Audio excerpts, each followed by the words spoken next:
In the United States, even the president now says he is absolutely exasperated by what's happening there. For a second day, much of the government has been paralyzed, all because of an effort to extend health insurance to some of the 40 million or so people in the U.S. who have none. And the Democrats and the Republicans, they keep blaming each other. Eric Sorensen joins me now from outside the White House. Eric?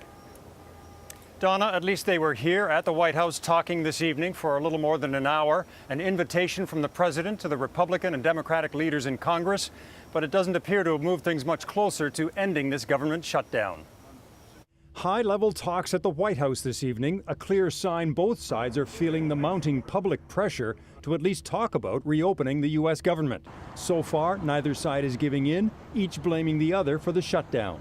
John Boehner right now has not been willing to say no to a faction of the Republican Party that are willing to burn the House down because of an obsession over my health care initiative. Even some Republicans are uneasy about their party's shutdown strategy. Most of the time you could kind of see an end game. Right now there's no end game in sight. Day two, and thousands of offices in Washington are empty today, and scores of programs have stopped operating, from food assistance to low-income mothers and children to flu monitoring at the Center for Disease Control.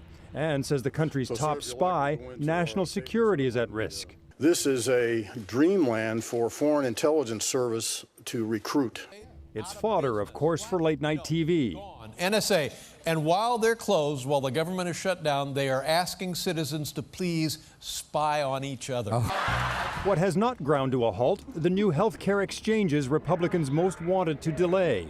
They opened yesterday under separate funding, and so many people shopped for first-time coverage, it crashed the computer system. An overwhelming response that exceeded even what we've seen in Medicare in any given day.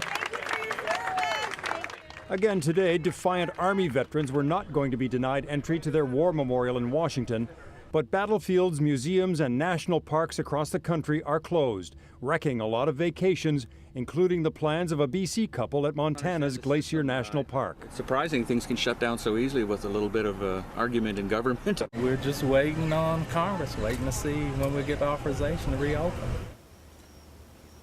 While the president was meeting with Republicans, he made it clear today he will not be held hostage and he will not negotiate on his signature piece of legislation, the health care law. Donna? Eric, if they can't agree on Obamacare, just wait for the battle over the debt ceiling, which is looming and could be much worse. What are people saying about that? The issue of the debt ceiling is much more serious. The United States will reach its debt limit in about 2 weeks. If it is not extended, the United States could default for the first time in its history, and that could have a profound impact on stock markets and economies around the world. So the president has said that he will not let that happen. All right, Eric Sorensen in Washington, thank you.